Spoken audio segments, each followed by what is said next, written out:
ஈஸின்றது இதுதான் முதல் தடவை இங்கே நான் வர்றது. அருட்பெரும் ஜோதி அப்படின்ற வார்த்தைக்கு எப்படி நம்ம உண்மையான அர்த்தங்கள் தேடணுன்றது என்னோட ஒரு ஆவலாக இருந்தது. அப்போ இந்த இதில் ஃபேஸ்புக்கில் பார்க்கும்போது உள் ஒளி தியானம் அப்படின்னா ஏதோ ஒரு ரூம்குள்ளே நம்ம சத்தியஞான சபையில் பார்த்த மாதிரியான ஒளி வச்சு அதை பற்றி ஒரு தியானமாக இருக்கும்னு தான் நான் நினச்சேன்.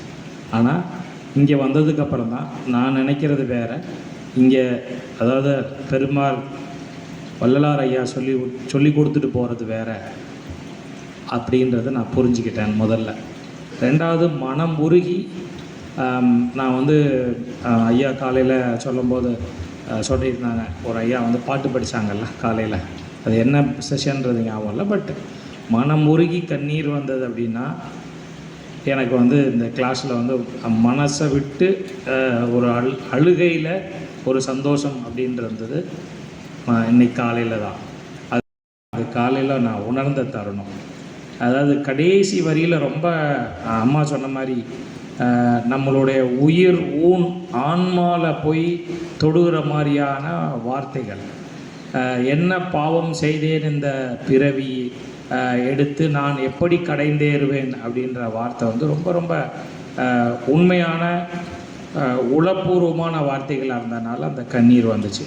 கண்ணீர் மட்டும் இல்லை, ஞானத்தை ஐயா சொன்ன மாதிரி பசித்திரு விழித்திரு தனித்திருக்கு நான் வேறு அர்த்தத்தில் தான் புரிஞ்சிருந்தேன். இன்றைக்கி ஐயா சொன்ன விளக்கில் தான் ஞான பசித்திரு, உன்னுடைய வழி தனித்தரு, எப்போடும் விழிப்போடு இது, ஜீவகாரண்யத்தோடு இது. ரொம்ப நன்றியா. நான் எங்களுடைய மனமார்ந்த நன்றிகளே. இதில் ஒரு விடுதலைன்றது எனக்கு இன்றைக்கி காலையில் தெரிஞ்சுது.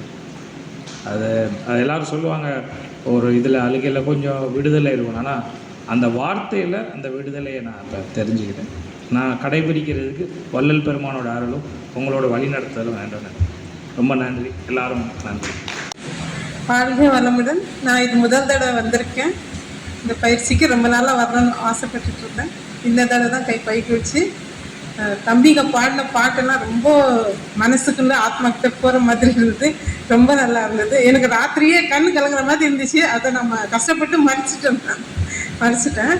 அப்புறம் ஜீவகாருண்யமும் அந்த அருட்பெருஞ்சோதி தனிப்பெரும் கருணை அதனுடைய விளக்கத்தை ஐயா ஆழமாக சொன்னாங்க. அப்போ வள்ளலார் மேலே இன்னும் நம்ம அது கிட்டக்க போகிற மாதிரி இருக்குது. ரொம்ப நல்லா இருந்தது. இந்த இயற்கை சூழலும் ரொம்ப நல்லா இருக்குது. இதுக்காக வள்ளலார் மிஷனும் இதில் சேர்ந்த அத்தனை பேருக்கும் நன்றியும் வணக்கமும் சொல்லிக்கிறேன். வாழ்க வளம். ரொம்ப நல்லா இருந்துச்சு.